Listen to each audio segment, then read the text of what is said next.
Hi ಎಲ್ರಿಗೂ ನಮಸ್ಕಾರ. ಎಲ್ಲರೂ ಹೇಗಿದ್ದೀರಾ? ಚೆನ್ನಾಗಿದ್ದೀರಾ ಅಂತ ಭಾವಿಸ್ತೇನೆ. ಇನ್ನೂ ಯಾರು ನಮ್ಮ ಚಾನಲ್ನ ಸಬ್ಸ್ಕ್ರೈಬ್ ಮಾಡದೆ ನೋಡ್ತಾ ಇದ್ದೀರಾ, ಪ್ಲೀಸ್ ಸಬ್ಸ್ಕ್ರೈಬ್ ಮಾಡಿ. ಇವತ್ತಿನ ರೆಸಿಪಿ ಬಂದುಬಿಟ್ಟು ಮಶ್ರೂಮ್ ಬಿರಿಯಾನಿ. ಮಸಾಲೆ ಯಾರಿಗೆ ಜಾಸ್ತಿ ಇಷ್ಟ ಆಗಲ್ಲ, ಹಾಗೆ ಮೈಲ್ಡಾಗಿರಬೇಕು ಅಂತ ಇಷ್ಟಪಡ್ತೀರೋ ಅವ್ರಿಗಂತೂ ಬೆಸ್ಟ್ ಮಶ್ರೂಮ್ ಬಿರಿಯಾನಿ ಅಂತಲೇ ಹೇಳ್ಬೋದು. ಅಷ್ಟು ಚೆನ್ನಾಗಿರುತ್ತೆ. ಹಾಗೆ ಸಿಂಪಲ್ಲಾಗೂ ಕೂಡ ಮಾಡ್ಕೊಳ್ಬೋದು. ಈಗ ಸಿಂಪಲ್ಲಾಗಿ ಹೇಗೆ ಮಶ್ರೂಮ್ ಬಿರಿಯಾನಿ ಮಾಡೋದು ಅಂತ ನೋಡೋಣ ಬನ್ನಿ. ಮೊದಲನೇದಾಗಿ ನಾನು 1 ಗ್ಲಾಸಷ್ಟು ಅಕ್ಕಿನ ನೆನೆಸಿಟ್ಕೊಳ್ತಾ ಇದ್ದೀನಿ. ನೆನೆಸಿಡೋದ್ರಿಂದ ತುಂಬ ಉದುರುದ್ರಾಗಿ ತುಂಬ ಚೆನ್ನಾಗಿ ಬರುತ್ತೆ. ಇದನ್ನು 3ರಿಂದ 4 ಜನ ತಿನ್ಬೋದು. ಈಗ ಒಂದು ಮಸಾಲೆ ರುಬ್ಕೊಳ್ಳೋಕ್ಕೆ ಏನೇನು ಹಾಕ್ಕೊಬೇಕು ಅಂತ ಹೇಳ್ತೀನಿ ಬನ್ನಿ. ನಾನು ಶುಂಠಿನ ಒಂದು 2ರಿಂದ 3 ಇಂಚಷ್ಟು ಶುಂಠಿ ತೊಗೊಂಡಿದ್ದೀನಿ. ಹಾಗೆ ಈರುಳ್ಳಿನ 2 ಗಡ್ಡೆ ಈರುಳ್ಳಿ ತೊಗೊಂಡಿದ್ದೀನಿ ಮೀಡಿಯಮ್ ಸೈಜಲ್ಲಿ. ಹಾಗೆ ಕೊತ್ತಂಬರಿನ ನಾನು 1 ಕೈ ಹಿಡಿಯಷ್ಟು ತೊಗೊಂಡಿದ್ದೀನಿ. ಹಾಗೆ ಒಂದು 4 ಹಸಿಮೆಣ್ಸಿಕಾಯಿ, ಹಾಗೆ ಸ್ವಲ್ಪ ಪುದೀನ, ಒಂದು 2 ಗಡ್ಡೆಯಷ್ಟು ಬೆಳ್ಳುಳ್ಳಿ ತೊಗೊಂಡಿದ್ದೀನಿ. ಶುಂಠಿ ಎಷ್ಟಿರುತ್ತೋ ಬೆಳ್ಳುಳ್ಳಿನ ಅಷ್ಟು ನೋಡಿ ತೊಗೊಳ್ಳಿ. ಮಸಾಲೆಗೆ ಇಷ್ಟಿದ್ರೆ ಸಾಕು. ಇಷ್ಟನ್ನ ರುಬ್ಕೊಳ್ಬೇಕಾಗುತ್ತೆ ನಾವು. ನಿಮ್ಗೇನಾದರೂ ಮಸಾಲೆ ಸ್ವಲ್ಪ ಜಾಸ್ತಿ ಬೇಕು ಅಂತಂದರೆ ಇದೆಲ್ಲದನ್ನು ಕೂಡ ನಾವು ಜಾಸ್ತಿ ಹಾಕ್ಕೊಳ್ಬೇಕಾಗತ್ತೆ. ಇಷ್ಟನ್ನು ಹಾಕ್ಕೊಂಡು ರುಬ್ಕೊಂಡ್ರೆ ಆಗುತ್ತೆ. ಈಗ ನಾನು ಮಶ್ರೂಮ್ನ ಕಟ್ ಮಾಡಿಬಿಟ್ಟು ಈ ಥರ ತೊಳೆದಿಟ್ಕೊಳ್ತಾ ಇದ್ದೀನಿ. ಅದ್ರ ಮೇಲೆ ಮಣ್ಣಿರುತ್ತೆ, ನೋಡಿಬಿಟ್ಟು ನೀಟಾಗಿ ತೊಳೆದ್ಬಿಟ್ಟು ಹಾಕ್ಕೊಳ್ಳಿ. ನಾನು ಅಕ್ಕಿ ಆಗಲೇ ನೆನೆಸಿದ್ನಲ್ಲ, ಇಷ್ಟು ಮಾಡೋಷ್ಟರಲ್ಲಿ ಅದು ಕರೆಕ್ಟಾಗಿ ನೆನ್ಕೊಂಬಿಡುತ್ತೆ. ಒಂದು 15 ಮಿನಿಟ್ಸ್ ಆಗುತ್ತೆ. ಈಗ ಒಂದು ಕುಕ್ಕರಲ್ಲಿ ಒಂದು 4ರಿಂದ 5 ಟೇಬಲ್ ಸ್ಪೂನಷ್ಟು ಆಯಿಲ್ ಹಾಕ್ಕೊಳ್ತಾ ಇದ್ದೀನಿ. ನೀವು ಕಡಿಮೆ ಬೇಕು ಅಂದರೆ ಕಡಿಮೆನೂ ಕೂಡ ಮಾಡ್ಕೊಳ್ಬೋದು. ಹಾಗೆ ನಾನು ಸ್ವಲ್ಪ ಸ್ಪೈಸಸ್ ಹಾಕ್ಕೊಳ್ತಾ ಇದ್ದೀನಿ. ನಿಮಗೆ ಸ್ಪೈಸಸ್ ಯಾವ್ಯಾವ ಥರ ಇಷ್ಟ ಮಸಾಲೆ ಅದನ್ನ ನೋಡಿಬಿಟ್ಟು ಹಾಕ್ಕೊಳ್ಳಿ. ಹಾಗೆ 1 ಕಪ್ಪಷ್ಟು ನಾನು ಈರುಳ್ಳಿನ ಕಟ್ ಮಾಡಿ ಇಟ್ಕೊಂಡಿದ್ದೆ, ಅದನ್ನು ಕೂಡ ಹಾಕ್ಕೊಳ್ತೀನಿ. ಇದೊಂದು 3 ಗಡ್ಡೆಯಷ್ಟು ಈರುಳ್ಳಿ ಆಗುತ್ತೆ. ಅಷ್ಟನ್ನು ಕಟ್ ಮಾಡಿ ಹಾಕ್ಕೊಂಡು ಸ್ವಲ್ಪ ಈರುಳ್ಳಿ ಸಾಫ್ಟ್ ಆಗೋ ತನಕ ಬೇಯಿಸ್ಕೊಳ್ತೀನಿ. ಈರುಳ್ಳಿ ಸ್ವಲ್ಪ ಸಾಫ್ಟ್ ಆಗ್ತಿದೆ, ಈ ಥರ ಕಲರ್ ಚೇಂಜ್ ಆಗ್ತಿದೆ ಅಂತ ಅಂದಾಗ ನಾನು ಮಶ್ರೂಮ್ನ ಹಾಕ್ಕೊಳ್ತೀನಿ. ಮಶ್ರೂಮ್ನ ಹಾಕ್ಕೊಂಡು ಒಂದು ಸಲ ನೀಟಾಗಿ ಮಿಕ್ಸ್ ಮಾಡ್ಕೊಳ್ಬೇಕಾಗುತ್ತೆ.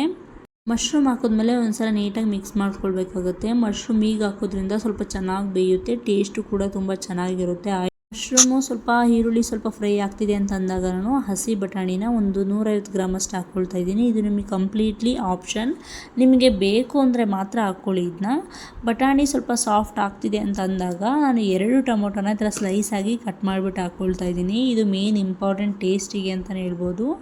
ಈ ಥರ ಹಾಕಿದ್ಮೇಲೆ ಒಂದು ಸ್ವಲ್ಪ ಸಾಫ್ಟ್ ಆಗಬೇಕು ಟೊಮೊಟೊ, ಅಲ್ಲಿ ತನಕ ನಾವು ಇದನ್ನ ನೀಟಾಗಿ ಬೇಯಿಸ್ಕೊಳ್ಬೇಕಾಗತ್ತೆ.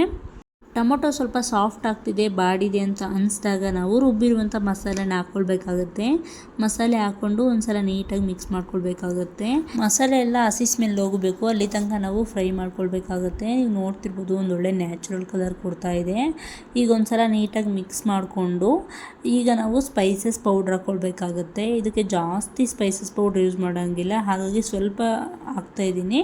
1 ಸ್ಪೂನ್ ಗರಂ ಮಸಾಲ, 1 ಸ್ಪೂನ್ ಧನಿಯಾ ಪುಡಿ, ಇಷ್ಟನ್ನೇ ಹಾಕಿ ಒಂದು ಸಲ ನೀಟಾಗಿ ಮಿಕ್ಸ್ ಮಾಡ್ಕೊಳ್ಬೇಕು. ಹಾಗೆ ಒಂದು 2 ಚಮಚ ಉಪ್ಪು ಹಾಕಿ ನಾನು ಮಿಕ್ಸ್ ಮಾಡ್ಕೊಳ್ತಾ ಇದ್ದೀನಿ. ನಿಮ್ಗೇನಾದರೂ ಸ್ವಲ್ಪ ಮಸಾಲೆ ಜಾಸ್ತಿ ಇಷ್ಟ ಆಗೋದಿದ್ರೆ ಸ್ವಲ್ಪ ಜಾಸ್ತಿ ಹಾಕ್ಕೊಳ್ಬೋದು.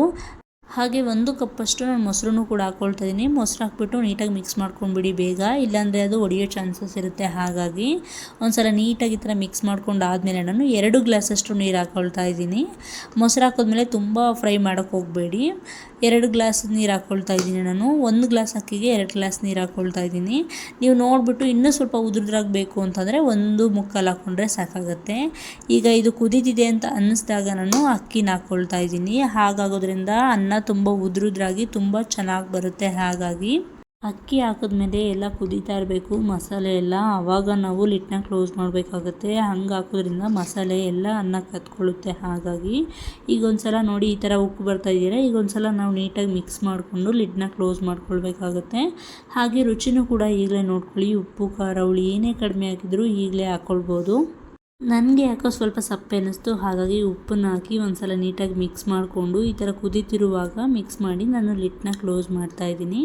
ನಾನು 1 ವಿಸಲ್ ಕೂಗಿಸ್ಕೊಳ್ತಾ ಇದ್ದೀನಿ. 1 ವಿಸಲ್ ಸಾಕಾಗುತ್ತೆ ಇದಕ್ಕೆ, ಯಾಕೆಂದರೆ ನಾವು ಆಗಲೇ ಕುದಿಸ್ಕೊಂಡಿರ್ತೀವಲ್ಲ. ಹಾಗಾಗಿ 1 ವಿಸಲ್ ಆದಮೇಲೆ ಘಮ ಜಾಸ್ತಿ ಬರ್ತಾಯಿದೆ. ಸ್ಮೆಲ್ ಅಂತೂ ತುಂಬ ಅಂದರೆ ತುಂಬ ಚೆನ್ನಾಗಿತ್ತು. ಆ ಸ್ಮೆಲ್ಲಿಗೆ ಕುಕ್ಕರ್ ಯಾವಾಗ ಓಪನ್ ಮಾಡ್ತೀವಿ ಅಂತ ಅನ್ನಿಸ್ತಿತ್ತು ಮನೆಯಲ್ಲಿ. ಹಾಗಾಗಿ ಬೇಗ ಓಪನ್ ಮಾಡೋಣ ಅಂಥೇಳಿ ಓಪನ್ ಮಾಡ್ತಾಯಿದ್ದೀನಿ. ಈಗ ನಾನು ಒಂದು ಸಲ ನೀಟಾಗಿ ಅನ್ನ ಮಿಕ್ಸ್ ಮಾಡ್ಕೊಳ್ತಾ ಇದ್ದೀನಿ. ಈ ಥರ ಮಿಕ್ಸ್ ಮಾಡಿಕೊಂಡ್ರೆ ರೆಡಿ ಆಯಿತು ನೋಡಿ ಬಿರಿಯಾನಿ. ಆಲ್ಮೋಸ್ಟ್ ವೆಜ್ ಅವರೆಲ್ಲ ನಾನ್ ವೆಜ್ ತಿನ್ನಲ್ವಲ್ಲ, ಅವರಂತೂ ತುಂಬ ಈಸಿಯಾಗಿ ತುಂಬ ಬೇಗ ಮಾಡ್ಕೊಳ್ಬೋದು. ಟಿಫನ್ನಿಗಾಗಲಿ ಅಥವಾ ಲಂಚಿಗಾಗಲಿ ಮಧ್ಯಾಹ್ನ ಊಟಕ್ಕಾಗಲಿ ತುಂಬ ಚೆನ್ನಾಗಿರುತ್ತೆ. ನನಗಂತೂ ತುಂಬ ಇಷ್ಟ ಆಯಿತು. ನಿಮಗೂ ಕೂಡ ಇಷ್ಟ ಆಗುತ್ತೆ ಅಂತ ಅಂದ್ಕೊಳ್ತೀನಿ. ನಿಮಗೂ ಕೂಡ ಈ ರೆಸಿಪಿ ಇಷ್ಟ ಆಗಿದ್ದರೆ ಮಸಾಲೆ ತುಂಬ ಕಡಿಮೆ ಇದ್ದು ಮೈಲ್ಡ್ ಆಗಿರಬೇಕು ಅಂತಂದರೆ ತಪ್ಪದೇ ಒಂದು ಸಲ ಟ್ರೈ ಮಾಡಿ. ತುಂಬ ಅಂದರೆ ತುಂಬ ಟೇಸ್ಟಿಯಾಗಿರುತ್ತೆ, ತುಂಬ ರುಚಿನೂ ಇರುತ್ತೆ. ಇನ್ನೂ ಯಾರು ನಮ್ಮ ಚಾನಲ್ನ ಸಬ್ಸ್ಕ್ರೈಬ್ ಮಾಡದೆ ನೋಡ್ತಾ ಇದ್ದೀರಾ, ಪ್ಲೀಸ್ ಸಬ್ಸ್ಕ್ರೈಬ್ ಮಾಡಿ, ಲೈಕ್ ಮಾಡಿ, ಶೇರ್ ಮಾಡಿ, ಕಮೆಂಟ್ ಮಾಡಿ. ರೆಸಿಪಿ ಹೇಗಿದೆ ಅಂತೇಳಿ ಕಮೆಂಟ್ ಮಾಡಿ. Thank you for watching.